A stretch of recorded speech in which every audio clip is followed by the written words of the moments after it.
Volkswagen. Think? No. Oh, that's a Transformers. Yeah, that's what. Cyberboard. You're trying to say Decepticons? Decepticons, yeah, that's it.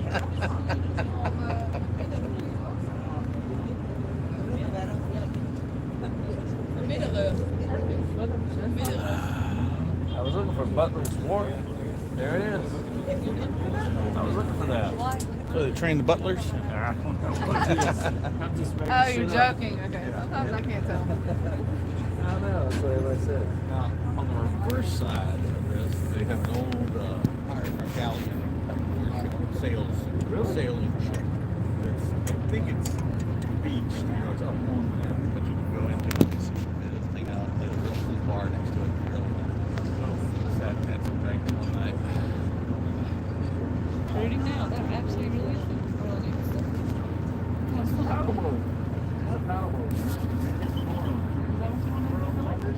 Atlantic Crossing, right?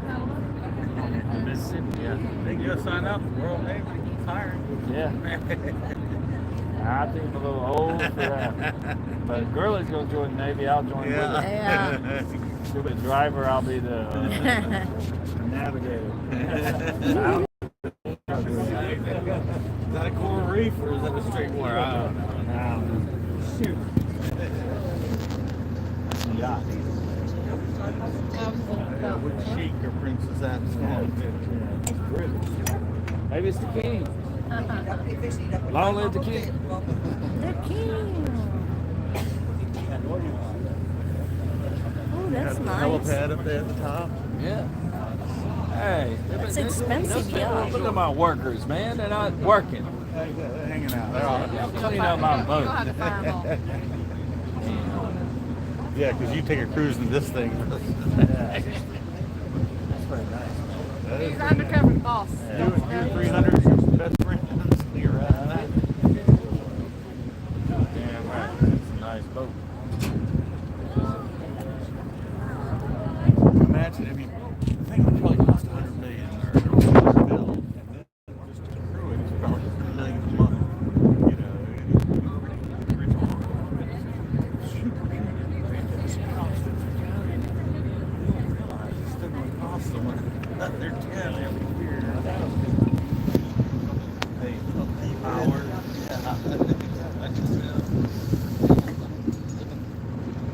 Those motorized.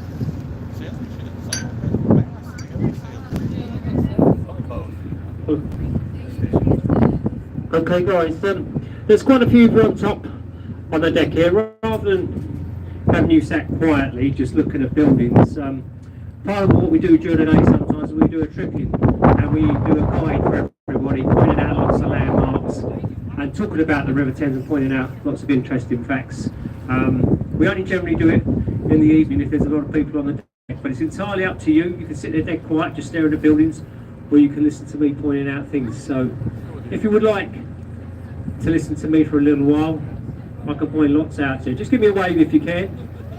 So, and because you put your hands in the air first, I'll give you the life jackets first. That is how we get used to sense of humour. Well, my name's Chris, as I say, we've got Captain Wilson as well. So what we're going to do, we're going to head down towards Canary Wharf, then we'll come back in through central London. Lots of the landmarks are up there, and then we'll start pointing out lots down here as well. But this area we are in now is called London Pool. The busiest port in the world at one point. This traded in basic tea and spices from up here.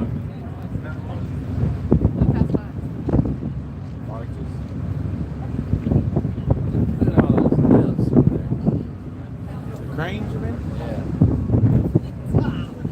National bird of Abu Dhabi.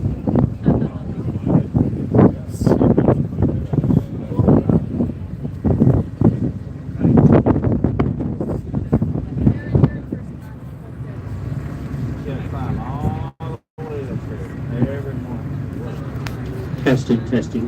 Can I hear that now? Testing, testing.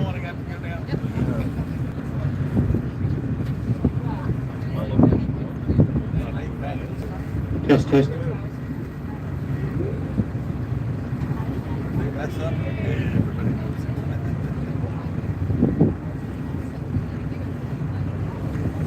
Okay, guys, we're just trying to work out whether like people can hear me downstairs. We've got music downstairs as well, so we're trying to work that out for you.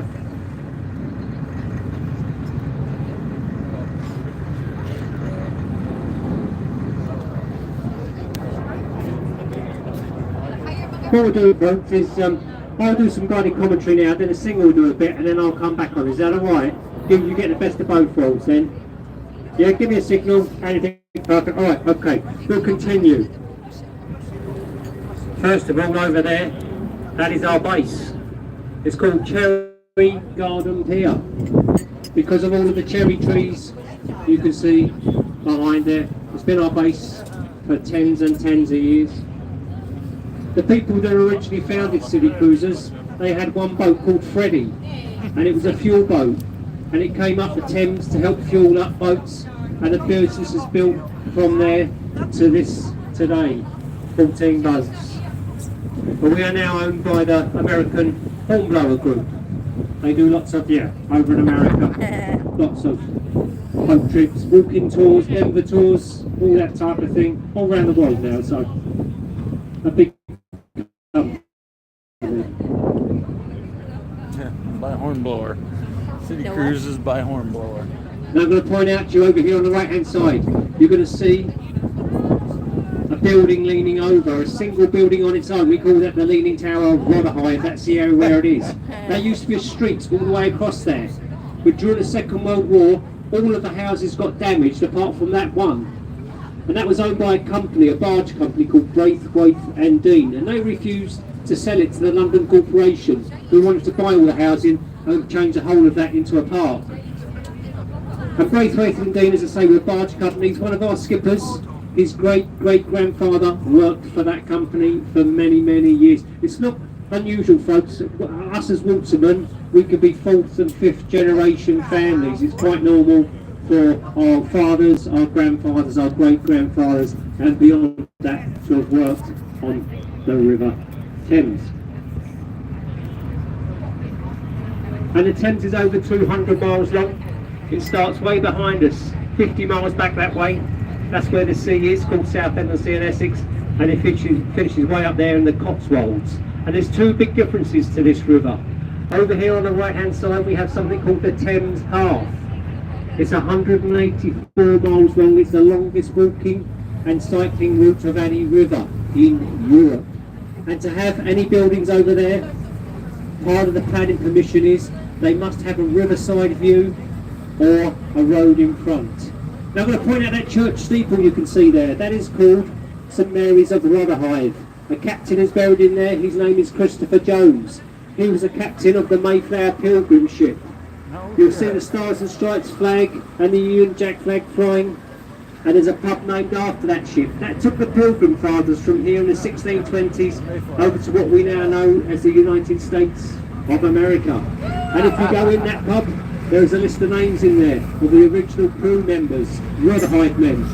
And people on the east coast of America, they say they can trace their ancestry back to that list of names. And the Mayflower ship, it came back here 20 years later. It was broken up here. Some of the timber was used to build furniture, and that furniture today sits inside St Mary's Church in Rotherhithe. Are you hearing me okay, by the way, folks? There's not an echo, is there? That's perfect. That's okay, that's what we like to hear. And as I said, the Thames is tidal. The tide rises here and drops by 7 metres twice a day. So when it's coming in from behind us from the sea. It's like a bath filling up. It fills up for about 6 hours, then the sun and moon do their thing, and it slowly drops down by 7 metres. And that's called an ebb tide when it comes back out. They're both as dangerous as each other. Normally 2 to 3 hours when inside the tide. The water is extremely powerful. It can run at 7 or 8 knots, so an Olympic swimmer cannot swim faster than the tide. So not advisable to dip your toes Nowhere in. else to go, buddy?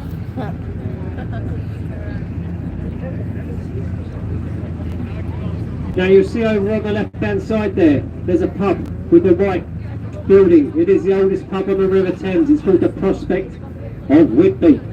It was formerly known as the Devil's Tavern. Back in Henry VIII's time, that was a very dangerous place to be.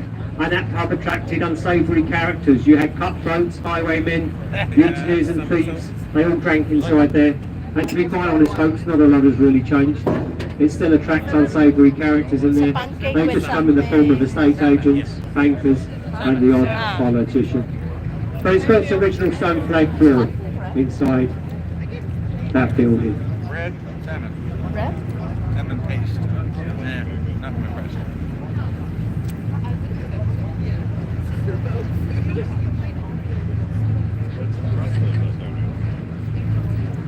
And we've got a brewery this evening, haven't we? We'll make the most of this. We had a guy on yesterday, he said, how often does it rain in London? I said, pretty much every other day. So when the sun's out, we enjoy the sun. Yeah. And the Thames itself is very much a commercial river.